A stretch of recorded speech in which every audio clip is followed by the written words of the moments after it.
자, 우리 누가복음 16장 4절 읽겠습니다. 누가복음 16장 4절 한 절 읽겠습니다. 내가 할 일을 알았도다. 이렇게 하면 직분을 빼앗긴 후에 저희가 나를 자기 집으로 영접하리라 하고. 누가복음 16장의 이 비유의 말씀은 굉장히 어렵고 또 자칫 오해할 수 있는 그런 예수님의 비유의 가르침입니다. 이 비유 전에 예수께서 두 아들에 대한 비유를 통해서 그 큰아들은 유대인이요 회개하지 못하는 자칭 의인이라는 사람이요, 둘째 아들은 이방인을 가리키고 스스로 돌이켜 내 아버지 집을 찾아가는 그런 회개하는 백성을 가리킵니다. 그래서 유대에서는 죄인들과 소경과 전원자들과 또 몸에 병이 있는 자들이 둘째 아들에 해당되죠. 그들이 멀리 아버지의 소유를 가지고 이방 나라로 가서 심히 고생하고 흉년이 들자 궁핍하여 이방인 중에 한 사람에게 붙여 살고자 했으나 그에게 돼지 즈음 열매조차 주는 사람이 없었던 것입니다. 그러자 그가 이에 스스로 돌이켜 가로되 내 아버지 집에는 양식이 풍족한 품꾼이 얼마나 많은고. 그제서야 아버지 집의 그 풍족함, 그것을 깨닫게 된 것입니다.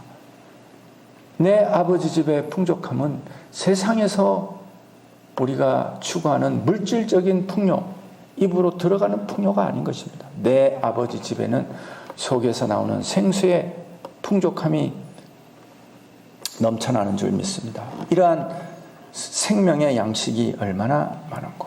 이에 스스로 돌이킨다는 말은 그가 회개할 때 이제 아버지 집을 생각하는 저의 영혼은 스스로 빛을 발하는 생명 있는 존재가 되었다.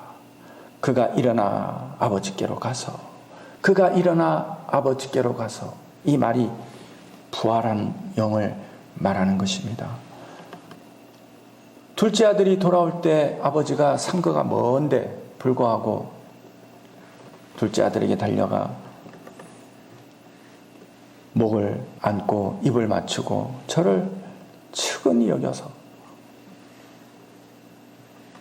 제일 좋은 옷을 입히고 또 손에 가락지를 끼우고 신을 신기고 살찐 송아지를 잡아 잔치를 벌였던 것입니다.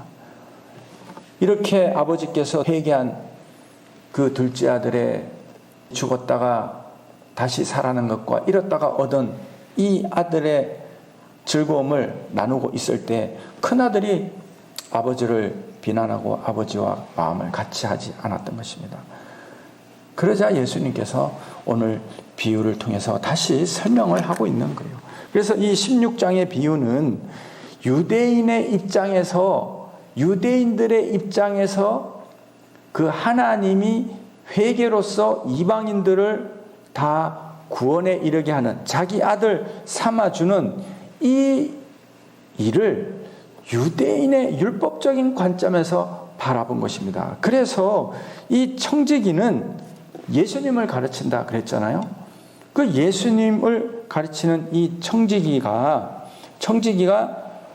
유대인의 입장에서는 율법으로 온전함을 이루지 못해서 하나님께서 은혜의 복음을 주신 것처럼 마치 무엇인가 부족한 그런 존재로 비춰지게 되는 것입니다. 그래서 16장은 우리가 중요한 것은 유대인의 관점, 하나님 아버지의 마음을 이해하지 못하고 아버지가 권하여 집에 들어가자, 네 동생을 즐거이 맞이하자, 이렇게 하나님께서 권하는 것을 거절하는 이 첫째 아들의 입장, 그 아들의 눈으로 예수님을 바라보거나 하나님의 구원의 은혜를 바라볼 때에 그런 모든 시각을 지금 비유로 설명을 하는 것입니다. 그래서 하나님의 사역을 또 모든 그 과실을 맺게 하는 청지기가 있는데, 그래서 이 청지기는 예수님을 1차적으로 상징을 한다.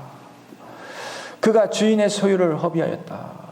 예수께서 이 땅을 지으시고 사람을 지으시고 그리고 사람에게 율법을 줬죠.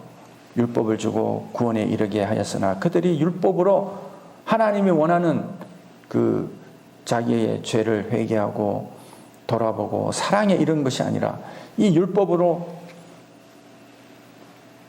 하나님의 뜻을 이루지 못하고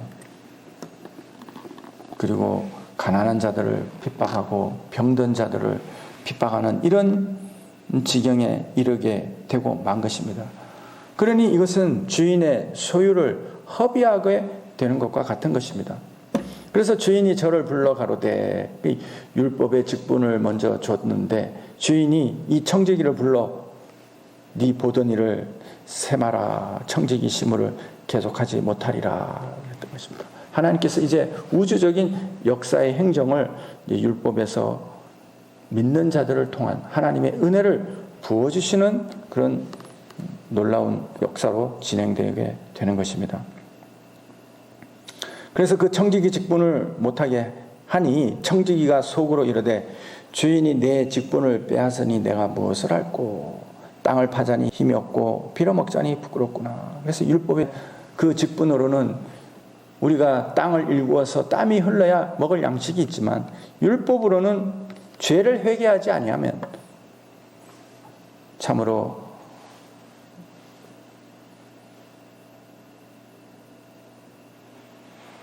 먹을 양식이 없는 것입니다. 그래서 율법으로는 땅을 파자니 힘이 없고 그리고 빌어먹자니 부끄럽게 된 것입니다. 그래서 오늘 본문에 보니 내가 할 일을 알았도다. 내가 할 일을 알았도다. 이것은 지금까지 있어온 일이 아니라 새로운 일을 그가 깨닫게 된 것입니다. 내가 새로운 일을 알았도다. 새로운 방법을 알았도다. 이런 말인 것입니다. 그리고는 이렇게 하면 직분을 빼앗긴 후에 저희가 나를 자기 집으로 영접하리라. 이 청지기가 하나님의 뜻이 무엇인지, 하나님의 소유가 무엇을 원하는지 그것을 그때서야 깨닫게 된 것입니다. 물론 하나님은 다 알고 계시지만 그러나 이제 그때가 되어서 이제 그 청지기가 그것을 알고 이제 내가 이 직분을 빼앗길지라도 이 율법의 모든 제도가 없어질지라도 그 은혜를 받은 자가 나를 자기 집으로 영접하리라 하고는 주인에게 빚진 자를 낱낱이 불러다가 먼저 온 자에게 이르되 이렇게 말했어요. 물론 이제 이 청지기는 예수님이 하시는 일이지만 원래는 제자들에게 하신 말이기 때문에 너희들이 할 일이 이런 일이야 라고 이제 가르쳐 주는 거죠. 그리고 그 뒤에는 하나님의 법이 이렇게 흘러가고 있으니 너희들이 이것을 깨닫고 너희들이 이 일을 해야 된다는 것입니다. 그래서 주인에게 빚진 자, 우리가 다 죄인이잖아요. 우리 이 죄인들을 낱낱이 불러다가 먼저 온 자에게 이르되, 이 먼저 온 자, 놀랍게도 첫째 아들 유대인을 또 가르치는 거죠. 먼저 온 자에게 이르되 네가 내 주인에게 얼마를 졌느냐. 말하되 기름 100마리니이다. 가로되 여기 네 증서를 가지고 빨리 앉아 50이라 쓰라 하고. 유대인들은 말씀은 받았고 율법을 받았고 하나님의 선민이라는 사상은 있는데 그들이 하나님의 성령의 하시는 일을 깨닫지 못하는 백성이 된 거예요. 그러니 유대인이 아무리 유능하고 율법의 지식을 많이 가져도 그들은 하나님 앞에 기름 100마를 빚진 자가 된 것입니다. 기름 100말. 성령의 은혜를 전혀 그들이 받지 못한 이런 죄의 백성이 되고 마는 것입니다. 그러자 그들에게 놀랍게도 그 죄의 증서를 가지고 그 100말 빚진 것을 앉아 50이라 쓰라. 이 50이라 쓰는 것은 하나님께서 저의 죄를 탕감해 주시는 거예요.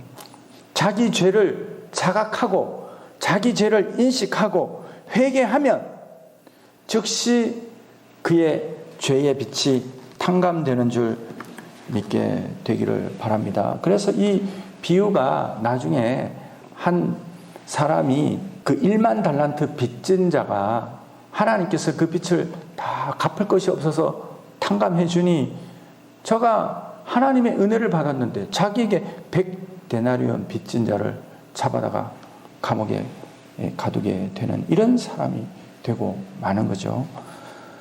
그래서 주인에게 먼저 온 자는 기름 100마를 빚졌다. 성령의 은혜를 그들이 받지 못했다. 그거를 외면했다. 이 죄를 지었기 때문에 하나님께서 그것을 인식하는 자마다 탕감을 해준다. 7절에 보니 또 다른 이에게 이르되 너는 얼마를 졌느냐 가로되 밀백석이니이다. 이르되 여기 내 정서를 가지고 80이라 쓰라 하였는지라. 또 다른 이 다르다 이 말은 완전히 헤테로스란 말인데 완전히 다른 사람을 말하는 것입니다. 그래서 이런 말들은 유대인과 완전히 다른 이방인들 혹은 지금 서기관과 바리새인과 사두개인과 율법 교사와는 다른 죄인과 전원자들과 가난한 자들과 또 고아와 과부와 몸에 병이 있는 자들 이런 사람을 말하는 것입니다. 그래서 대표적으로 이 사람들의 죄가 뭐냐? 밀백석. 밀은 양식을 말하는데 그들에게는 하나님의 말씀, 진리의 양식이 없는 거예요. 이방인들은 자기 하고픈 대로 살아왔잖아요. 그러니 그들에게는 하나님의 말씀인 이 양식, 밀이 없는 그런 사람들입니다. 밀백석이니이다.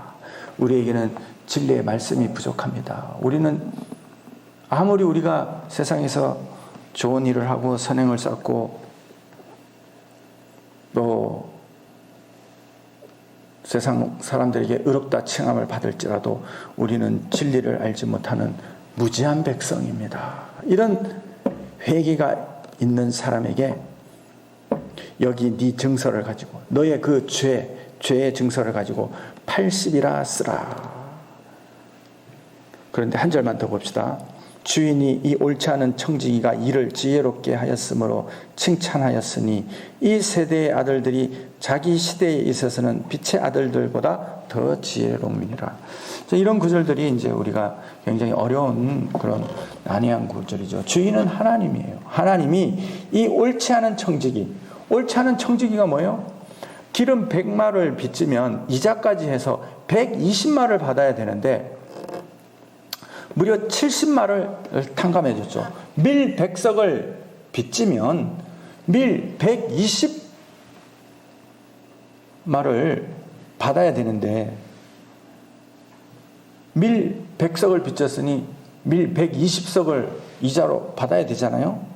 그런데 그것을 탕감해 줬다.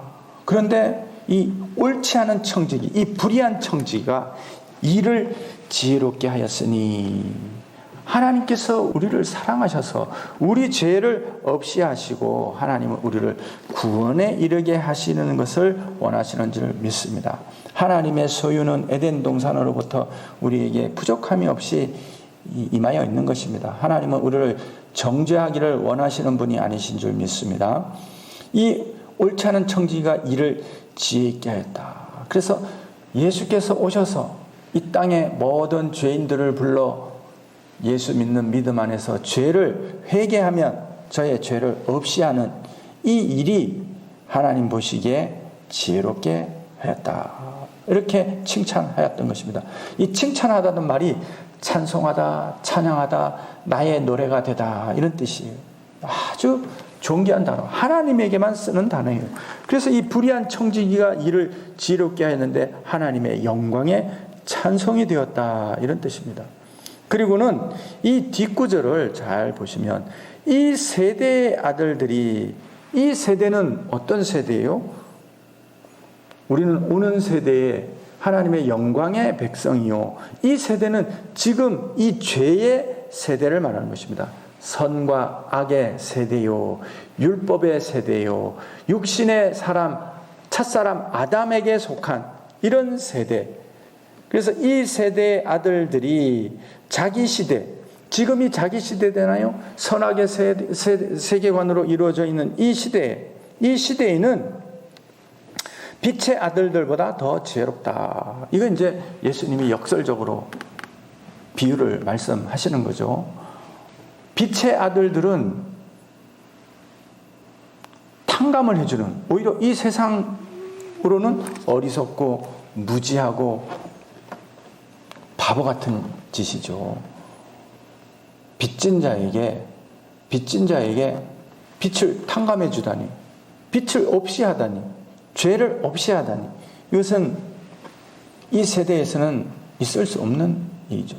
죄에 상응하는 대가를 치르게 하는 것이 이 세대의 지혜 있는 아들의 생각인데, 그렇기 때문에 예수님이 오셔서 죄를 탕감해 주는 이러한 일은 용납할 수도 없고 있을 수도 없고 아주 불의하고 못된 그런 일이 되는 것입니다.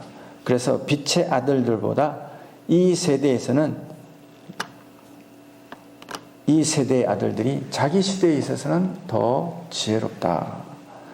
하나님의 나라의 모든 법칙은 이 세상의 법으로 되는 것이 아닌 것입니다. 이 세상이 보기에는 어리석고 무지하게 보이고, 그리고 마치 어린애 그런 장난과 같이 그렇게 보이는 줄 믿습니다. 그러나 그 속에는 하나님의 신실한 약속이 그 속에 있다. 그 약속이 우리를 덮어주고 죄를 사하여주는 은혜가 그 안에 있는 줄 믿습니다.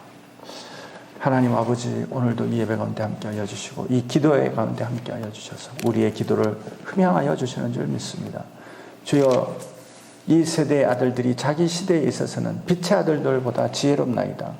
하나님의 자녀들, 빛의 아들들은 이 시대에서는 어리석고 무지하고 바보 같고 연약하고 병들어 있는 것처럼 보이는 것이 합당한 줄 믿습니다.